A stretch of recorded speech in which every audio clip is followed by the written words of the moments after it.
نحمده ونصلي على رسوله الكريم اما بعد اعوذ باللہ من الشیطان الرجیم بسم اللہ الرحمن الرحیم وَإِنَّكَ لَعَلَى خُلُقٍ عَظِيمٍ صدق اللہ العظیم۔ میرے عزیز دوستو،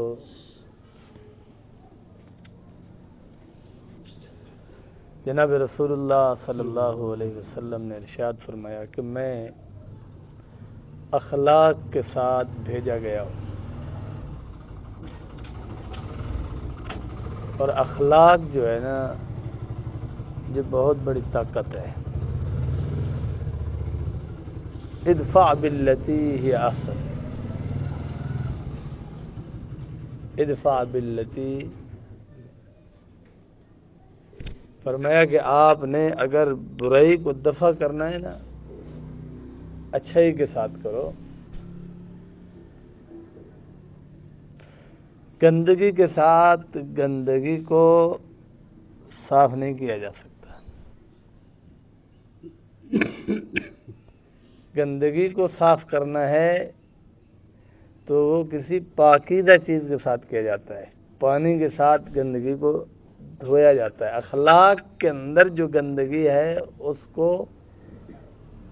عمدہ اخلاق کے ساتھ، پاکیزہ اخلاق کے ساتھ گندے اخلاق کو دھویا جاتا ہے۔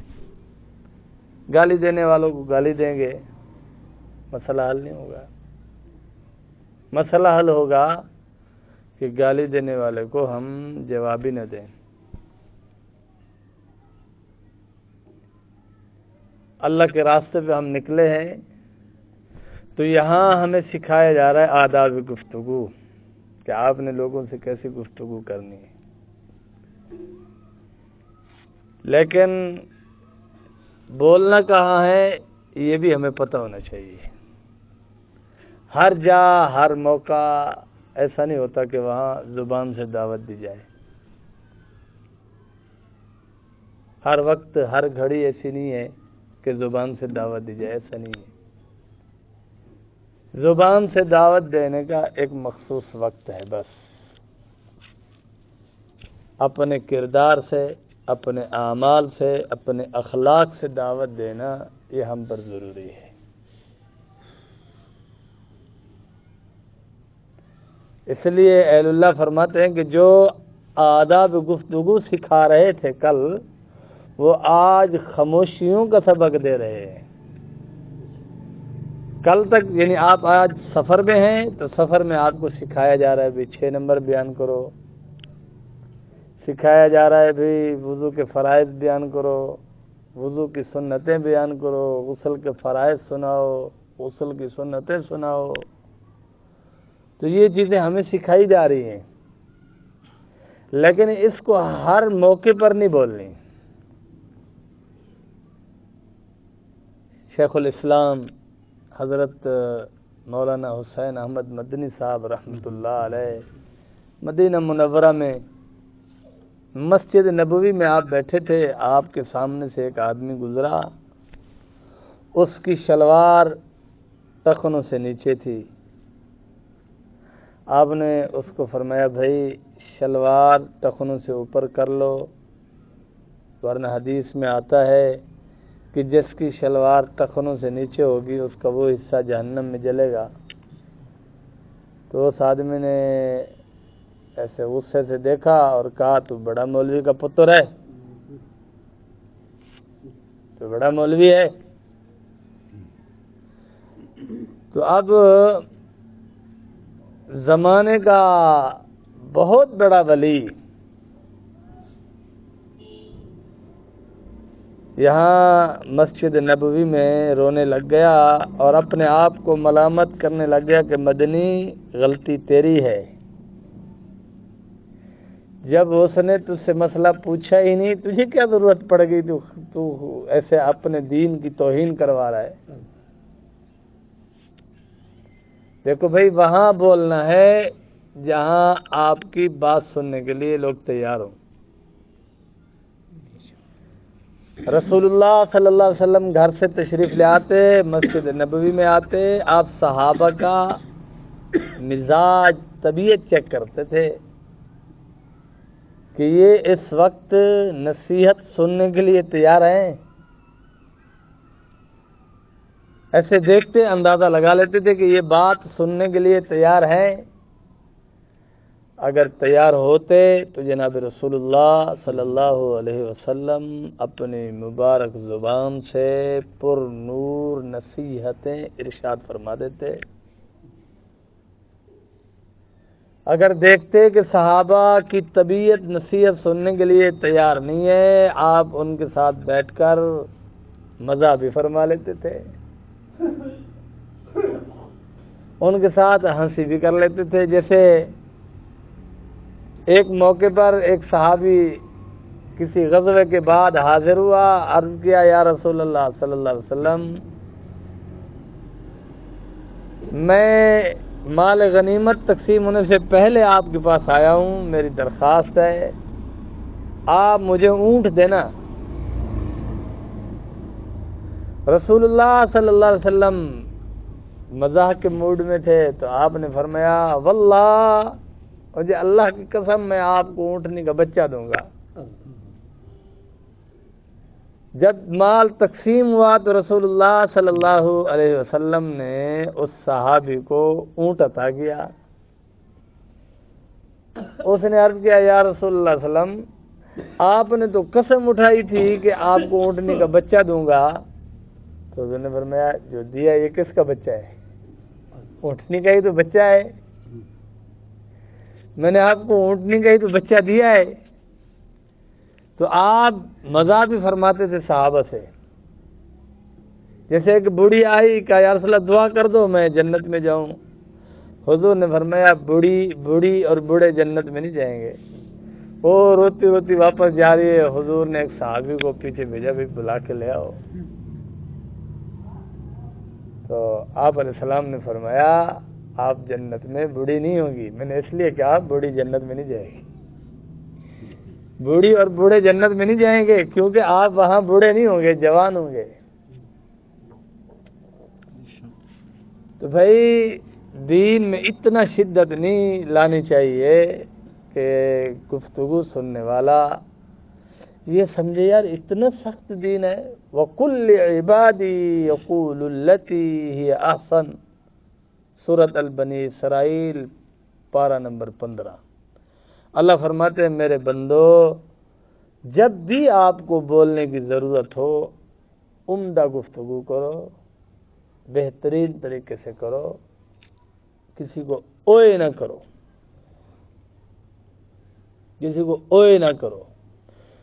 کسی کو اوئے کر کے بولیں گے نہیں. ایک اور جگہ پر اللہ رب العالمین نے اپنے محبوب سے فرمایا میرے محبوب ہم نے آپ کو نرم رخ والا اور نرم خو بنایا ہے. اگر ہم آپ کو ترش رو بناتے تو یہ صحابہ آپ سے بھاگ جاتے، آپ اکیلے بیٹھے رہتے. صحابہ رسول اللہ صلی اللہ علیہ وسلم پر قربان ہو رہے ہیں، آپ پر فدا ہو رہے ہیں آپ کی نرمی کی وجہ سے. آپ اور میں سوچیں اگر چھوٹی چھوٹی بات پر ہمیں ہمارے بزرگ ڈانٹنا شروع کر دیں جنہوں نے کافی وقت اللہ کے راستے پر لگایا ہوا ہے، یہ احباب سوچیں اگر ہمارے بڑے چھوٹی چھوٹی بات پر ہمیں ڈانٹنا شروع کر دیں، ہماری گرفت شروع کر دیں، ہم بھی بھاگ جائیں گے. تو پھر جو نئے آنے والے ہیں ہم ان کی گرفت نہ کریں، ہم بس وہ آ گئے بس اتنا کافی ہے. بس ان کو جوڑنا ہے نا، اور جب جوڑنا ہے تو اس کے لیے ہمیں بہت نرمی اختیار کرنی پڑے گی. ایک اللہ والے کے بارے میں آتا ہے کہ اللہ کرواتے تھے، اس کے پاس ایک شراب پینے والا، وہ روزانہ ایسے شراب پی کے آ کر ان کی خانقاہ میں گر جاتا تو حضرت اٹھتے اس کا منہ صاف کرتے، اس کو کھانا کھلاتے. 30 سال اس طرح گزر گئے. 30 سال کے بعد ایک دن وہ بغیر شراب پی آیا، آنکھوں میں آنسو ہے اور کہہ رہے ہیں حضرت آپ کی شکل اور ہے، میری شکل اور ہے، آپ کی آہوزاری اور ہے، میری آہوزاری اور ہے، آپ کے من میں کچھ اور ہے، میرے من میں کچھ اور ہے، لیکن آج مجھے آپ اپنے جیسا بنا لو۔ آج میں شراب پی کے نہیں آیا، اس لیے آج میں آپ جیسا بننا چاہتا ہوں کہ آج کے بعد میری داڑھی بھی ہوگی۔ جس رب کو آپ پکارتے ہو میں اس رب کو پکاروں گا، جس رب کا آپ ذکر کرتے ہو ہم اس رب کا ذکر کریں گے۔ آج جس رب سے آپ گناہوں کی معافی مانگتے ہیں ہم بھی اس رب سے گناہوں کی معافی مانگنے ہیں۔ دیکھو 30 سال پیار دیا، 30 سال زبان سے دعوت نہیں دی، 30 سال آپ نے اپنی محبت سے اس کو اپنا گرویدہ کیا۔ جناب ابراہیم علیہ السلام کو دیکھیے، اپنے باپ سے جب بات کی تو عرض کیا یا ابتی، اے پیارے ابا جان، یوں نہیں کہا اے کافر، اے آزر، اے بتوں کی پوجا کرنے والے، اے مشرک، ایسے نہیں کہا، بڑے پیار سے کہا یا ابتی، اے پیارے ابا جان، آپ جن کی عبادت کرتے ہو ما لا ینفع، یہ آپ کو نفع نہیں دے سکتے، ولا یضرک، نہ نقصان دے سکتے ہیں۔ میرا تو مشورہ ہے جس رب کی میں عبادت کرتا ہوں آپ بھی اس کی کرو۔ 16واں پارہ سورۃ مریم۔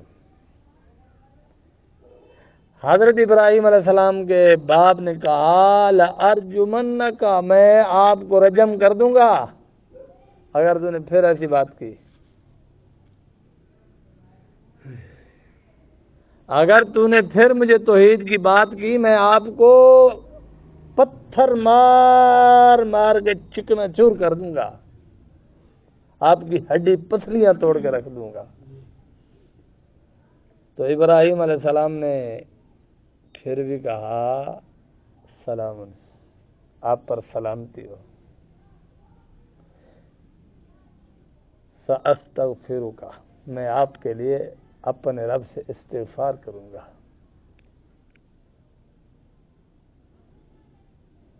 کہ میرا رب آپ کو ایمان کی دولت دے دے۔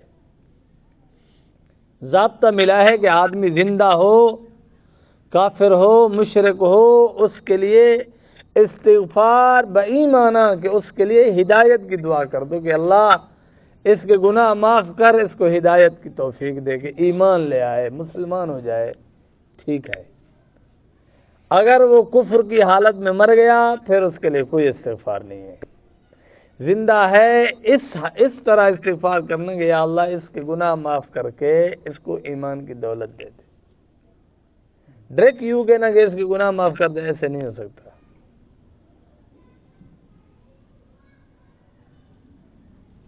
استغفار کے لیے ایمان شرط ہے۔ میرے پیر و مرشد شاہ جلیل احمد اخوند صاحب فرماتے ہیں ہم بنوریا میں پڑھتے تھے تو جب ہم آیات استغفار پڑھتے تھے تو ہم نے دیکھا کہ کچھ امریکہ سے آئے ہوئے طالب علم جو ہے وہ کمروں میں جا کے روتے ہیں۔ ایسا وقت ہے انہوں نے خود کھانا چھوڑ دیا، 2-3 دن کھانا بھی نہیں کھایا، مسلسل روئے جا رہے ہیں۔ ہم نے استادوں کو بتایا بھئی یہ طالب علم ایسے روتے ہیں، تو استادوں نے ان کو بلایا، پوچھا بھی کیوں روتے ہو؟ کہ بھئی ہمارے ماں باپ تو حالت کفر میں مر گئے، اللہ نے ضابطہ بیان کر دیا، اصول بیان کر دیا، جو حالت کفر میں مر چکا ہے اس کے لیے دعا استغفار نہیں ہے۔ تو ہم روتے ہیں کہ ہمارے ماں باپ کے لیے دعا استغفار کا دروازہ بند ہو گیا، اور آپ اتنے خوش نصیب ہو کہ آپ کے ماں باپ چاہے گنہگار تھے، فاسق تھے، فاجر تھے، مسلمان تو تھے نا، تو ان کے لیے دعا استغفار کا دروازہ کھلا ہے، ان کے لیے دعا مغفرت کا دروازہ کھلا ہے۔ تو ہم اس لیے رو رہے ہیں کہ ہم تو اپنے ماں باپ کو نفع بھی نہیں دے سکتے اب، اب آپ کے اور میرے آباء و اجداد میں جتنے مسلمان گزرے ہیں، آپ کی اور میری نیکی کا ان کو نفع پہنچ سکتا ہے۔ آپ سے روزہ لگاؤ، چلہ لگاؤ، 4 مہینے لگاؤ، ایک نماز پڑھو، ایک حرف پڑھو، ایک لفظ پڑھو، آپ جانے انجانے میں ایک دفعہ کہہ دو اللہ، اس کا ثواب پہنچ گیا۔ اپنی اولاد کو دین سکھائیں گے، یہ ہمارے لیے سب سے بہترین صدقہ جاریہ ہے۔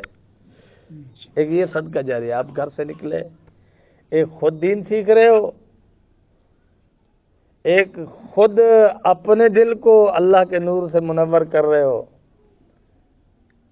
اور دوسرا جس آدمی کو آپ کی وجہ سے دین کی نسبت نصیب ہوگی، وہ آپ کے لیے صدقہ جاریہ ہے۔ ایک یہ ہو گیا۔ لیکن سب سے بہترین صدقہ جاریہ اولاد ہے، جس کو آپ نے دین پڑھایا۔ مفتی نیاز احمد ترکستانی رحمۃ اللہ علیہ کا جب آخری وقت آیا، آپ کے چہرے پر مسکراہٹ تھی۔ پوچھا گیا حضرت ڈاکٹروں نے جواب دے دیا ہے کہ آپ بچنے والے نہیں ہیں، انہوں نے کہا گھر لے جاؤ، اور آپ اتنے خوش ہیں؟ انہوں نے کہا میرے 5 بیٹے عالم ہیں، اور جب بھی نماز پڑھیں گے وہ نیت کریں نہ کریں، وہ ارادہ کریں نہ کریں، وہ میرے لیے خصوصیت کے ساتھ دعا مانگے یا نہ مانگے، میرے رب نے خصوصیت کے ساتھ میرے لیے دعا کو نماز کا حصہ بنا دیا کہ رب اغفر لی ولی والدیہ۔ سبحان اللہ۔ نماز میں کہیں گے اللہ مجھے بخش، میرے والدین کو بخش۔ اب بیٹا نماز پڑھ رہا ہے تو وہ کہہ رہا ہے رب اغفر لی، مجھے بخش، ولی والدیہ، میری اماں کو بخش، میرے ابا کو بخش۔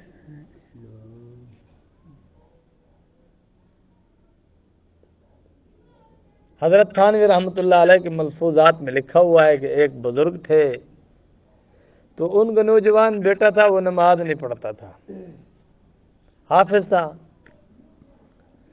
آپ انہوں نے زبان سے نہیں کہا کہ بیٹا جاؤ نماز پڑھو، اب ایسا کرو ایسا کرو، نہیں۔ آپ نے ترکیب سوچی۔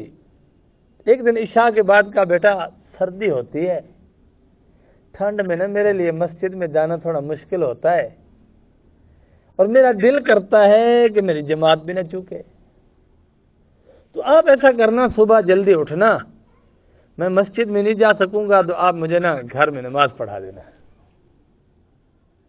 وہ 3-4 دن گھر میں نماز اس کے پیچھے پڑھتے رہے، تو 3-4 دن گزر گئے، تو کہا بیٹا آج میرا خیال ہے مسجد میں چلیں، تو میں اکیلا تو نہیں جا سکتا، میرا ہاتھ پکڑو، آپ مجھے لے چلو۔ اس طرح نماز میں لے آئے،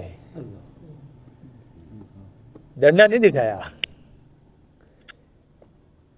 حکمت عملی اختیار کی کہ کس طرح اس کو قریب لایا جا سکتا ہے۔ قریب لانے کے لیے کوئی نہ کوئی طریقہ کار اختیار کرو، اگر وہ کارآمد نہیں ہو رہا اور سوچو، زبان سے نہیں، ہر جگہ زبان سے نہیں۔ ہم یہاں دیکھتے ہیں کہ بلانے والا بہت مخلص ہوتا ہے، وہ کسی کو زبردستی پکڑتا بے آجا نماز پڑھو، وہ کہتا میں نے نہیں جانا۔ اب ہم نے تو اخلاص سے اس کو پکڑا، محبت سے پکڑا کہ یار یہ بھی اللہ والا ہو جائے، لیکن جب اس نے کہا میں نماز نہیں پڑھتا جا، تو یہ کافر ہو گیا بھائی۔ اب اس کو ایسی حالت میں نہ لے جاؤ، نماز نہیں پڑھے گا وہ فاسق ہے، فاجر ہے، لیکن جب وہ کہے گا میں نہیں پڑھتا، اب انکار ہو گیا، انکار کی وجہ سے وہ حالت کفر پر پہنچ جائے گا، ایسی حالت میں نہ پہنچاؤ۔ ہاں نماز کا ٹائم نہیں ہے، آپ اس کو نماز کی دعوت دو، بھائی نماز پڑھنا ہمارے لیے یہ ہے۔ میں نے ایک دن اپنے مدرسے میں بچوں سے کہا بھائی نماز پڑھی ہے؟ آدھے سے زیادہ بچوں نے ہاتھ کھڑا کیا کہ نہیں پڑھی۔ میں نے کہا آپ کے گھر میں بھینسے ہیں؟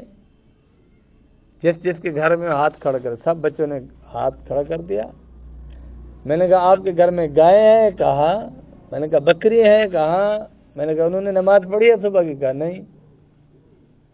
میں نے کہا پھر آپ مدرسے میں نہیں آتے، آپ جو ہے نا بھینسوں کے ساتھ کھڑے ہو جاتے، چارہ کھاتے، آپ گائے کے ساتھ کھڑے ہو جاتے، وہاں چارہ کھاتے، آپ بکریوں کے ساتھ کھڑے ہو جاتے، کیونکہ بکری نے بھی نماز نہیں پڑھی، آپ نے بھی نہیں پڑھی۔ اگر آپ کو ان جانوروں پر افضلیت ہے تو نماز کی وجہ سے ہے، آپ کو اگر کوئی مقام ملا ہے تو نماز کی وجہ سے ملا ہے، تو آپ نماز نہیں پڑھتے، جانور بھی نہیں پڑھتے، تو آپ میں اور جانور میں کیا فرق ہے؟ وہ بچے شام کو گھر گئے، شام کو ایک جٹ کا فون آ گیا، کہتا ہے حضرت صاحب تھوڑا سمجھایا کرو یار، یہ ہمیں کہتے آپ بھینسے ہو، آپ گئے ہو۔ میں نے کہا کیوں کہتے نماز نہیں پڑھی، تو مجھے میرا بیٹا نماز پڑھ کے کہتا ہے ابا جو نماز نہیں پڑھتا وہ بھینس ہے، وہ گائے ہے۔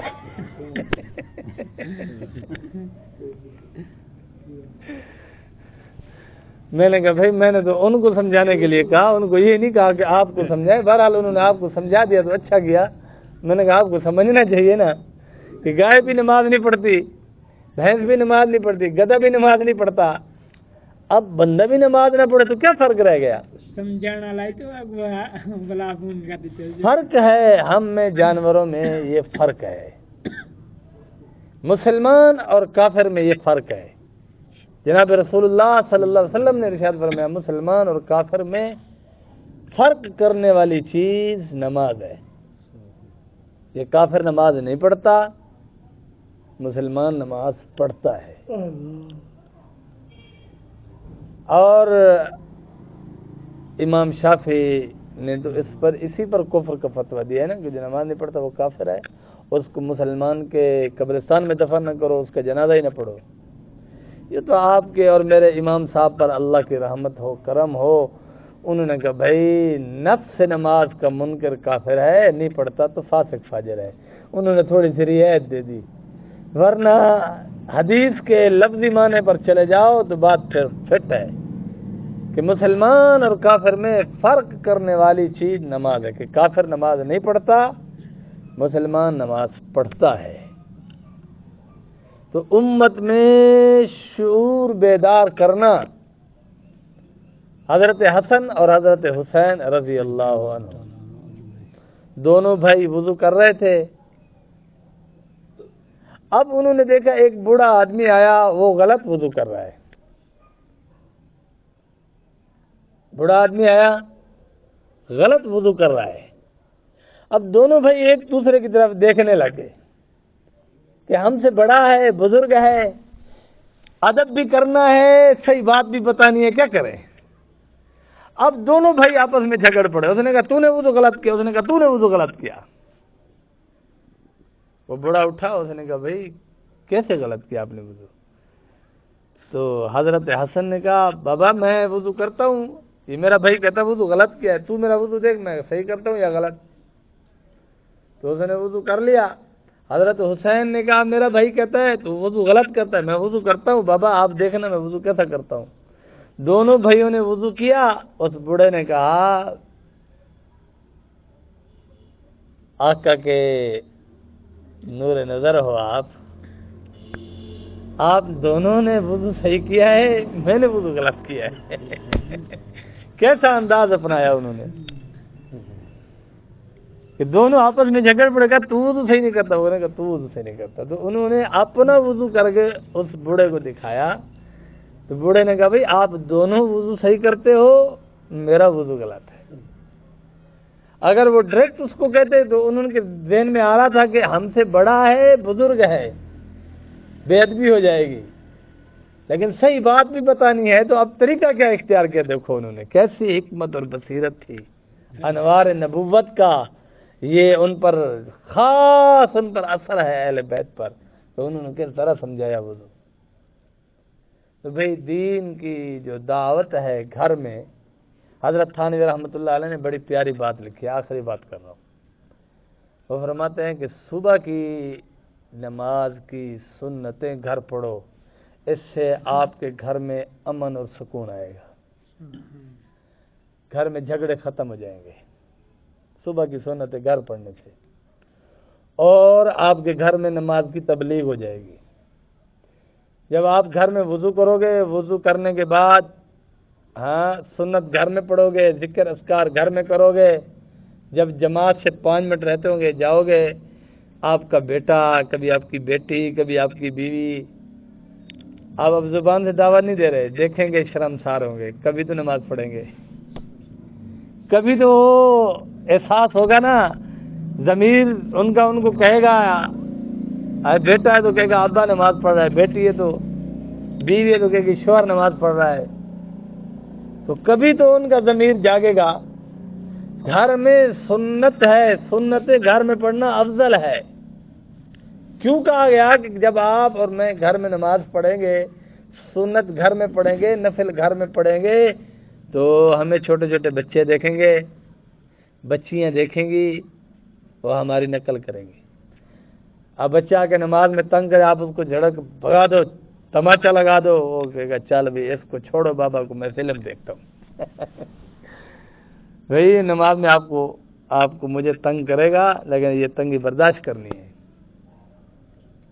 میں نے کسی رسالے میں پڑھا تھا کہ ترکی میں مسجدوں کے باہر لکھا ہوا ہے کہ جن نمازیوں کو بچوں سے الرجی ہے وہ ہماری مسجد میں نہ آئے۔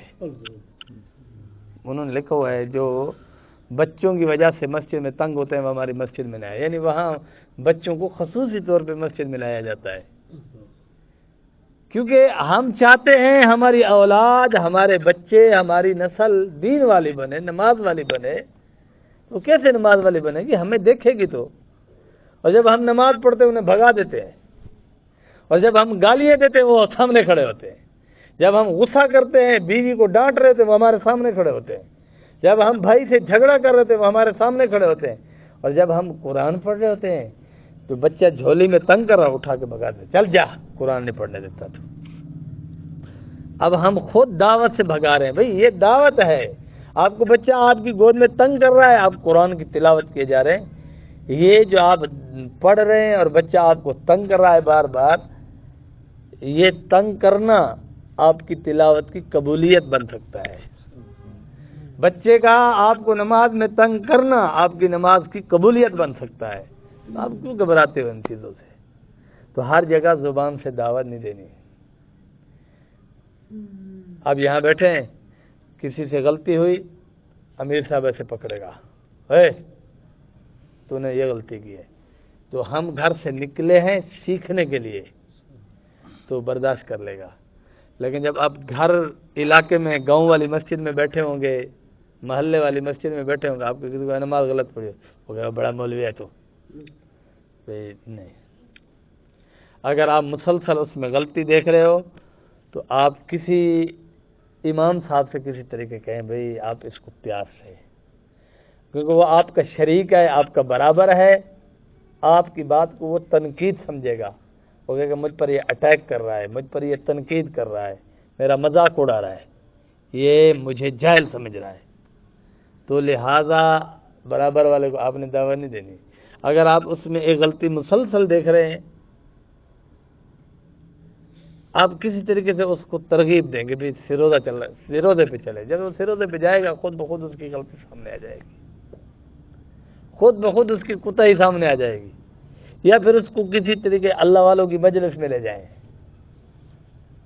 وہ جب اللہ والوں کے قریب ہوگا، علم والوں کے قریب ہوگا تو وقت آ جائے گا وہ اپنی غلطی سے باز آ جائے گا، یا پھر اس سے ایسا پیار اور محبت پیدا کریں، ایسی پیار اور محبت پیدا کریں کہ اتنا پیار کر لیں اس سے کہ اگر آپ اس سے بات کریں گے وہ آپ کی بات کو نہ تنقید سمجھے گا، نہ مذاق سمجھے گا، نہ وہ خود پر کوئی بوجھ سمجھے گا، ایسے لیول پہ لے آئیں۔ اس کے لیے آپ کو چائے بھی پلانی پڑے گی، ٹھنڈا مشروب بھی پلانا پڑے گا، اس کے لیے آپ کو برگر بھی کھلانا پڑے گا، تب جا کر آپ نا تھوڑا سا اس کو راستہ دکھا پائیں گے۔ ڈائریکٹلی اس کو دکھائیں گے وہ نہ، آپ امیر نہیں ہیں اس پر، آپ استاد نہیں ہیں اس پر، آپ پیر و مرشد نہیں ہیں اس پر، لہٰذا وہ آپ کی بات کو غلط سمجھ سکتا ہے۔ بڑا سوچ سمجھ کے قدم اٹھانا ہے اور بڑے پیار سے قدم اٹھانا ہے، محبت کا قدم اٹھانا ہے. اگر سخت قدم اٹھایا کام بگڑ جائے گا. تو ہم نے کام بگاڑنا نہیں ہے، کام بنانا ہے.